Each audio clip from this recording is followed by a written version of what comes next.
এটা কে? আবরার। এটা কি আবরার হোসেন বাইজি? হ্যাঁ। কে বানিয়েছে পিঠা? নানু।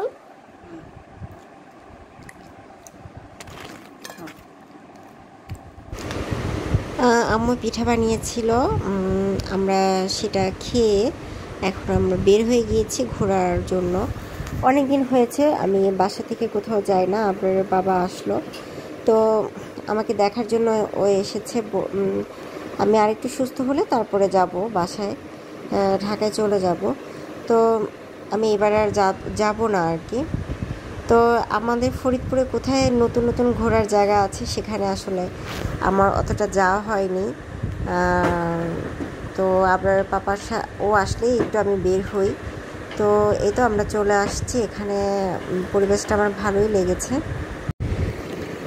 তো এই তো এখানে ঢুকে আমাদের একটু এখানে দেখলাম যে বেবিদের জন্য প্লে জোন আছে।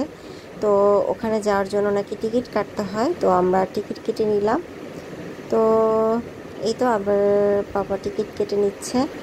আর আমি এলিজাস ব্লগ থেকে চলে আসলাম। এলিজা আক্তার রুমা। আশা করি আপনারা সবাই অনেক ভালো আছেন। আল্লাহর অশেষ রহমতে আমি অনেকটাই ভালো আছি।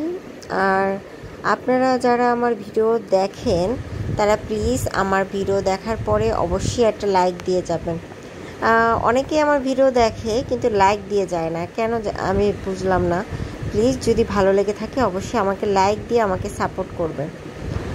আর এই তো আমরা টিকিট কেটে নিচ্ছি। আর বাবু কিছু তার পছন্দের খাবার কিনে নিল। আর এখন আমরা একটু আগেই চলে যাব প্লে জোনে, যেখানে বেবিরা আর কি খেলাধুলা করছে। তো আমার ভালো লেগেছে, বাট প্রচণ্ড গরম ছিল। গরমে একটু ভালো লাগছিল না। তো একটু বাতাস বা একটু যদি ঠান্ডা থাকতো তাহলে মনে হয় আরও ভালো লাগতো। তো এখানে এসে বাবু অনেকটাই মজা পেয়েছে কিনা জানি না, তবে প্রচণ্ড গরম ছিল। গরমে আমাদের সবার অবস্থা খুবই খারাপ। তো এখানে যদি ফ্যানের ব্যবস্থা করা হতো তাহলে ভালো হতো। তো এই যে এখানে সবাই বাচ্চারা সবাই অনেক খেলাধুলা করছে, বাবু অনেক মজা করেছে, সেটাই আপনাদের সাথে শেয়ার করছি টুকটাক। তো আমি ফরিদপুরে আসলে আমি কতদিন ছিলাম, আমার 1 মাসের মতো আমি ছিলাম। তো মানে অনেক ভালো সময় কাটে আমার। আমি যেহেতু লেট করে ভিডিও আপলোড করি, আমি কিন্তু মানে ঠিকমতো আপনাদের সাথে ভিডিও শেয়ার করি না, কারণ আমার শরীরের যত্নটা আগে করতে হবে। কারণ যেহেতু আমি অনেক মানে আমাকে এই সময়টা নিজের যত্নটা নিতে হয়। আর ভিডিও করা বা এটা এডিটিং করা এটা ছাড়া এটা কিন্তু একটা সময়ের ব্যাপার।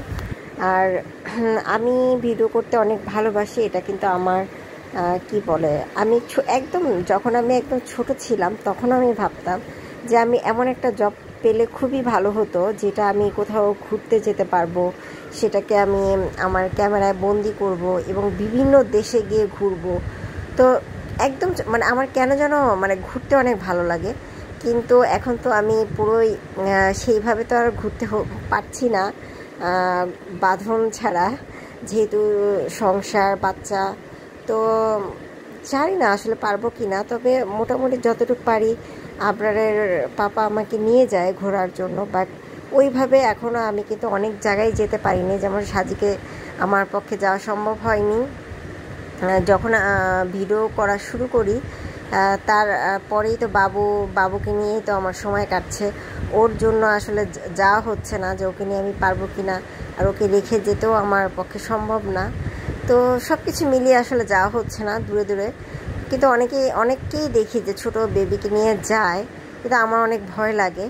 তো ইনশাল্লাহ যাব, দেখি আস্তে, আল্লাহ যদি কখনো সেরকম মন মানসিকতা বা মনের যে সাহসটা সেটা দেয় তাহলে অবশ্যই যাব।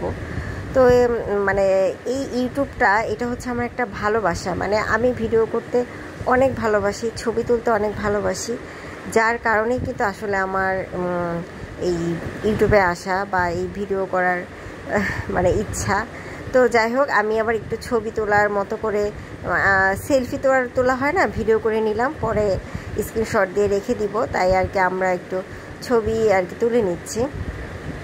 তো আমি যখন ইউটিউবে ছিলাম না, আমি একটু নতুন নতুন রান্নাবান্না করে আমি ফেসবুকে দিতাম যে আমি নতুন, আসলে আমি যেহেতু নতুন রাঁধুনি, বিয়ের আগে তো ওইভাবে আসলে রান্নাবান্না হয় না। মানুষ যখন নিজের সংসারে আসে তখনই কিন্তু সে সংসারিক বা গুছানো একটা ব্যাপার চলে আসে।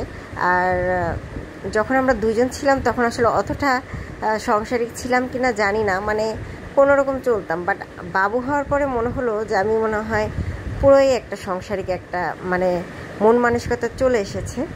তো সেটাই কাজ করি। কিন্তু একটা সময় আমার মনে হয় যে এত পড়াশোনা করলাম, বাসায় সময় মানে আমার মানে কাটছে না, এই বেবিকে দেখা বা সব কিছু মিলিয়ে তখন ইউটিউবটা আমাকে অনেকটাই মানে মানসিকভাবে শান্তি দেয়। আর আমি এর আগেও অনেক মজার মজার রান্না করেছি, বাট সেগুলো তো আর ভিডিও রাখতে পারিনি, তখন তো আর আমি ইউটিউব করতাম না। তো যাই হোক, আর আমি অনেকটা হিসাব করে চলি, মানে আমি এখনও অনেক সুন্দর করে ভিডিও করতে পারছি না, কারণ আমি চাইলেই একটা ফোন কেনা সম্ভব, কিন্তু আমার কাছে মনে হয় যে একটা ফোনের পিছনে এত টাকা খরচ করা, মানে আমি আসলে এগুলো নিয়ে অনেকটা মানে হিসাব করি। হ্যাঁ, একটা জায়গায় ঘুরতে যাচ্ছি, খাচ্ছি, বাট মানে আমার কাছে মনে হয় যে আমি নিজের টাকায় একটা ফোন কিনবো, মানে মানে যাই হোক, আমি জানি না পারবো কি না। তো আমার এখন যে ফোনটা আছে সেটা হচ্ছে আবরারের পাপার ফেসবুক মানে ইমেল অ্যাড্রেস দিয়ে খোলা, যার কারণে আমি টিকটক বা ভালো একটা কিছু করতে গেলে সেটা আমার হয় না। মানে আমি এখনও অতটা ফোনে সময়ও দিতে পারি না যে আমি ভালোভাবে আসলে অতটা পারি না, বাট আমি চেষ্টা করি যতটা ভালো ভিডিও করার। তো আমরা কিন্তু ঘুরে চলেও এসেছি, আর আমি অনেক ব্যক্তিগত কথা শেয়ার করে ফেললাম।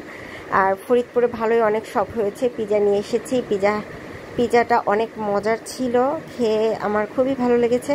কিন্তু আমি অসুস্থ ছিলাম তাই অতটা খেতে পারি না, বাট সুস্থ থাকলে মনে হয় অনেকটাই খেতাম। তো দেখতে দেখতে ভিডিওর একদম শেষ প্রান্তে চলে আসলাম। যদি ভালো লেগে থাকে আমাকে সাপোর্ট করবেন, প্লিজ আমার চ্যানেলটাকে সাবস্ক্রাইব করবেন, লাইক দিতে ভুলবেন না। আল্লাহ হাফেজ।